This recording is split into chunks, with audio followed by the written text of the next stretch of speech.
That's why I think one of those really, really difficult kind of pieces of balancing for a lot of games is where do you balance tedious, where when is something becoming difficult in like healthy challenge and difficulty, Hmm. and when are you just adding needless boredom and tedium to your game?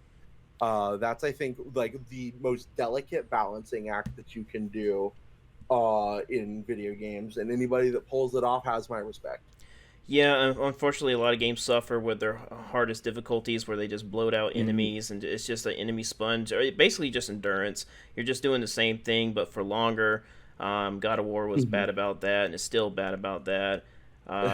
The Witcher 3 I was th- bad about that, and most games are really bad about it. And games like The Last of Us has a really good highest difficulty. One of my favorite highest difficulties because they remove mechanics and you got to think outside the box to get past encounters, and I just absolutely mhm. adore it. I haven't played The Last of Us Part 2 on grounded mode yet, kind of saving it for later. But there are games out there that do handle highest difficulties very well. Just do mainly, I think I just like it when they remove mechanics where you got to think outside the box. Basically, I think that's where I'm kind of at. I'm at. Yeah, I so that's actually one of those things. I know it's a bit off topic from what we're on here, Yes. but I really, really love, cranking up game difficulty to the max most of the time. Hmm. Because so Skyrim, I hate it. Have you ever played Legendary difficulty Skyrim? No, I never really cared for the game enough for it. It makes me want to stick toothpicks under my toes and kick walls. Mm, That is very spongy, huh?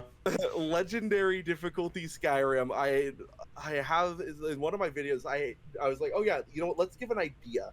So I turned it up to legendary. I got myself in full ebony armor, which is like the second highest gear set.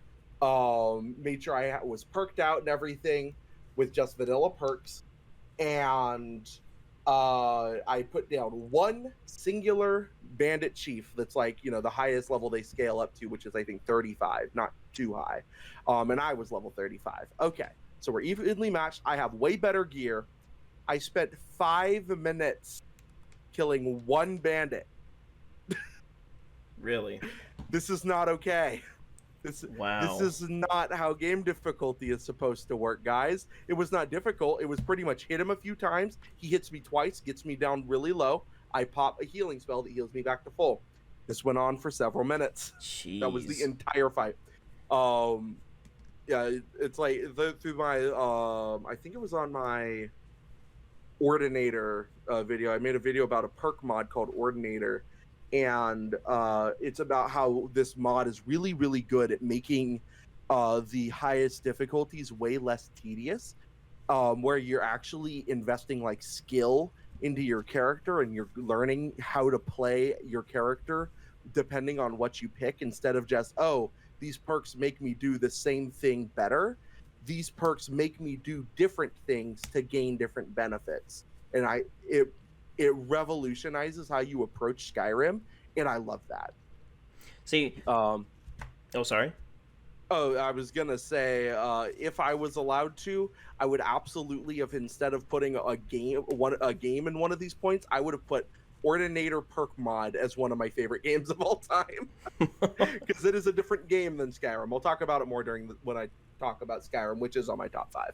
Ah, interesting. Okay. Um, so what I like to do here recently, I've been trying to organically adjust difficulty in the games, where it's just pretty much just personal challenges, which is what I do Mm. in the From Software games. So I'm like, well, why can't I just do it for other games? So I jumped to a game like Grand Theft Auto 5, and Mhm. they have challenges in the game. The little get the gold sort of 100% in the missions where you have specific goals. I love stuff like that. I wish the From Software games would do that more with their trophies, especially with the Demon Souls upgrade that they had for the PS5, where they had Mm. boss specific trophies. And so I went to Grand Theft Auto 5. I'm like, okay, well, I want to get 100% gold on this mission. Maybe I can try doing it without using my gun, which I think is impossible. I don't think anyone's been able to beat Grand Theft Auto 5 without using a gun. I tried it with the first mission where you have to where you actually get a gun, and I tried using my knife, and literally it's just there's really no way. Misery. I'm sorry.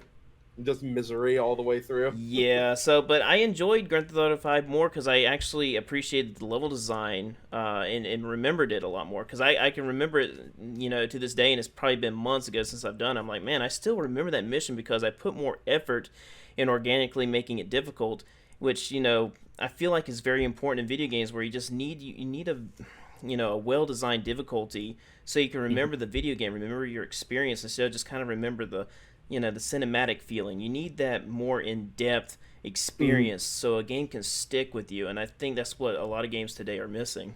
The personal connection Yes. to a game.